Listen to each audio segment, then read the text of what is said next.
first you need to look at your picture and figure out the lightest parts of your artwork. This is where the light is hitting your face and your hair.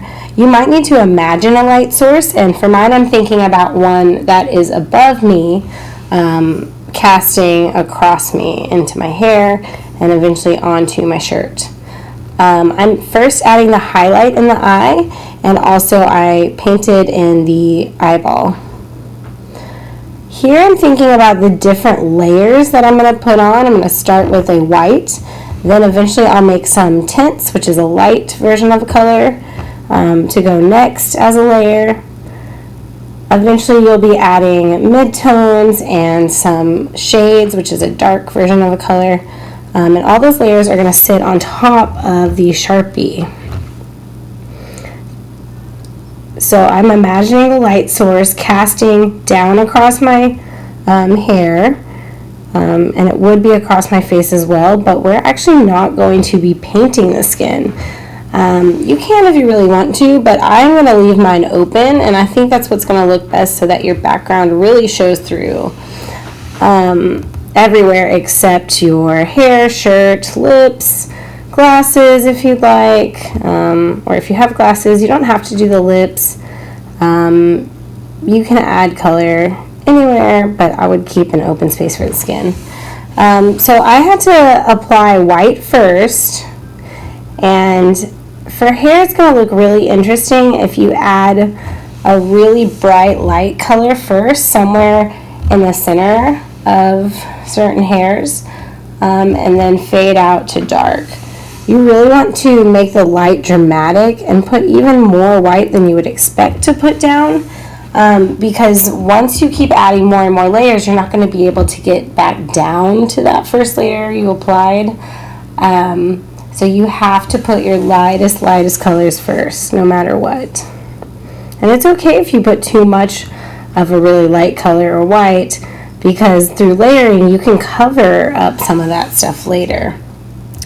Don't be worried about this. I know this is a different way of thinking about shading, because the material is really forgiving. I had accidentally painted on the face earlier when I wasn't going to do that, and I just took a tissue and wiped it away, and all of it went away.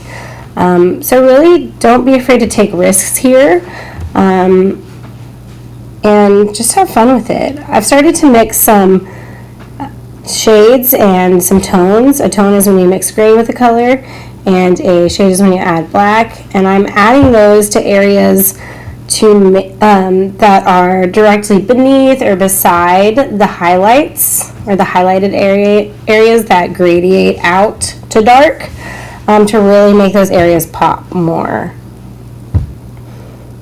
I still really thought about where the light source would hit lower on my hair, and also you'll see later lower onto my collar and my shirt.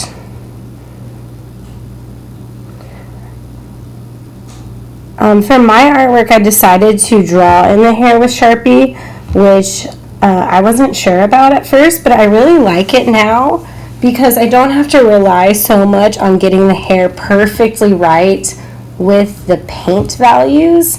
So if you're really struggling to put paint value into your hair and you haven't done any Sharpie lines, go ahead and try it like you did it, but you can always wipe the paint away and then try to add some Sharpie to give your hair a little bit more definition if you want, and then you can go and add paint again. Same if you did it the opposite way. If you put too much Sharpie into your hair, you can always just paint it like you have it right now.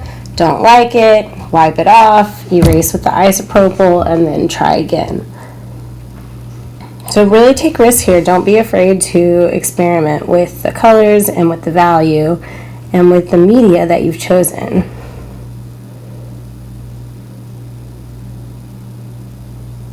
Anytime I realized that I wanted there to be a light area and I forgot to do it, I just wiped away the paint and added that.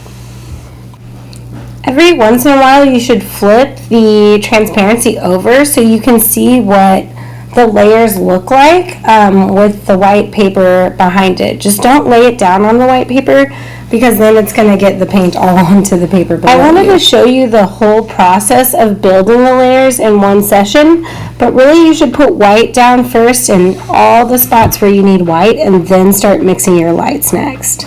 This way you would be putting in your white first and your lightest colors.